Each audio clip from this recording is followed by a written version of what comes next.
Welcome back to my book channel. My name is Lauren from Lady Lauren Explorer, and today we're talking about Erin's Patient by Tiffany Patterson. I don't know if you guys remember, but I had like a whole bunch of books I read on KU that I was just waiting for like a time to just purchase them, the physical copy, because I like them so much. And this is one of them. It's just like super yes. And if you can tell, it's a marriage one. This is a blackmailed into marriage book, and it does have Secret Baby in here, and it's second chance romance. So we have Erin.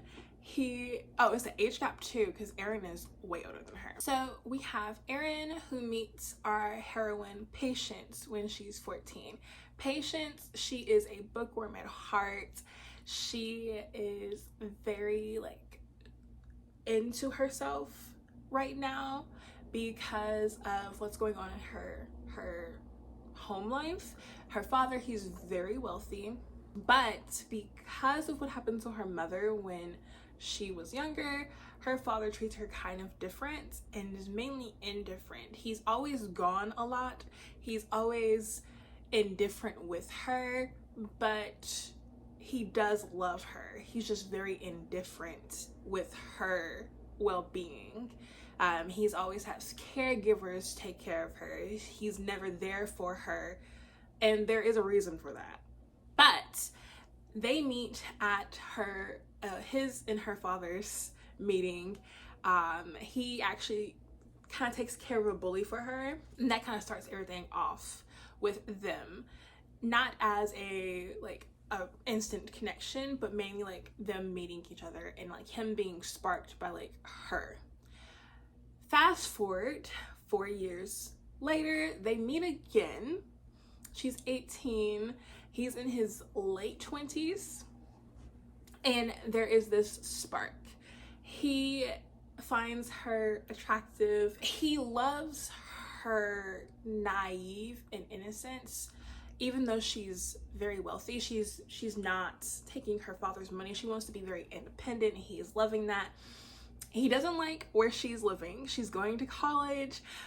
She lives above a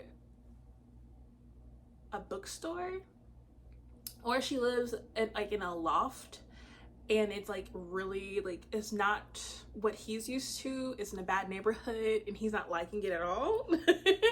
And he's like, does your father know that you are living here? And she's like, I don't care what he does. I did this on my own, and all that kind of stuff. So they start off as she thinks as a friendship, and she's seeing how he is, showing things. Like he's showing her how he is with her and only her. But something does happen in their relationship, and we find out that he is engaged because his fiance finds them at her house and calls her all kinds of names because she is sleeping with her fiance. When she confronts Erin, he confirms that this was just like, it wasn't gonna matter at all what they were gonna do, because yes, that is his fiance, and he is ending their relationship. A week later, she decides to move and go to California and start over again. But because of that, she's pregnant. Like, she finds that she's pregnant, and she's just gonna be a single mom. So this is like, that story is told in like a little bit of like flashbacks, because we first begin when it's like, I think 5 years later after she has like left him, and her twins are 5.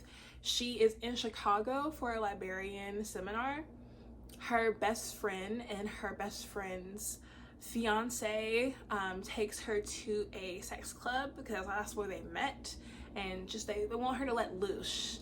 They think she's a prude, and she thinks she's a prude because of like she hasn't been with anyone like seriously in 5 years, and the one person she did try to be with, like it was just they left and never came back.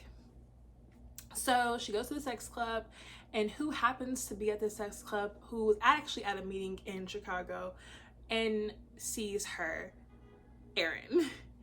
Aaron decides that he wants to have one more time with her, and it's gonna be great.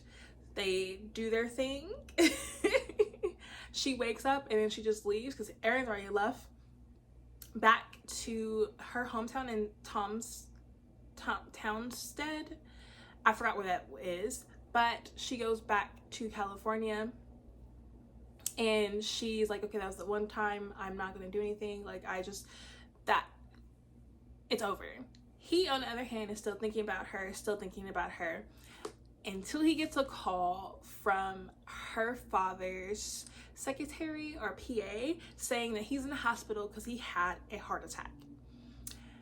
So he's like, oh, I'm going to see her again. I'm gonna go. She then gets the same call, and she's like, okay, I'm gonna run to my father. I'm gonna bring like the twins. Hopefully I won't see Aaron there. That does not happen, obviously, and Aaron finds out that he has twins. And so, in order for her to keep custody, because he has decided that he's going to go full custody of his kids, in order for her to keep her children in her life with custody as well, she has to marry him. And so she does. And he, on the other hand, knows that yes, they're married, but he is still feeling betrayed that she never told him about the twins. And then we find out she did. He just never knew. And I'll end it there. There's other things that's going on because Patience has a stalker, and she's had this stalker for a while. She just never knew it was the same person. And also, she didn't know that she was being stalked when she was with Aaron when she was younger. I'm just saying, wow. But some things it's crazy because the stalker is like super, super crazy, and you start finding out things that the stalker did to make her feel very lonely. It's wow. So that is like the main conflict, because she does have a stalker, and then you see bits and pieces of the stalker, not their mind frame, but like the actions. Like you'll see, like she'll tell you things that happen in her life that like you would think, okay, like that just happened, but then all of a sudden when the stalker then reveals everything, you're just like, wait, that was you? That was you? Oh, okay. Oh, wow. So yeah, this is really, really good. The spice is really good too. And yeah, it does end in HEA. And so I know this book, I think this book is the first book in the series for Aaron's brothers, because that's how I started it. I read his son's book first, and then I was like, oh wait, they said that the son has the same start of his relationship with our heroine in his son's book to their mothers. Let me read the mother's book. And so then I read this one, and then I found out that there's more brothers who are in relationships that like are kind of, dubious. And so yeah, so this is the first book in that series, and the spin-off is the children of the brothers. So that is it. My name is Lauren. I post a video Tuesdays and Thursdays and sometimes Sundays, so please be subscribed so you can get notified when I have uploaded. And I hope you have a good day, evening, night, wherever you are, whenever you are watching this. I will see you in my next video. Bye.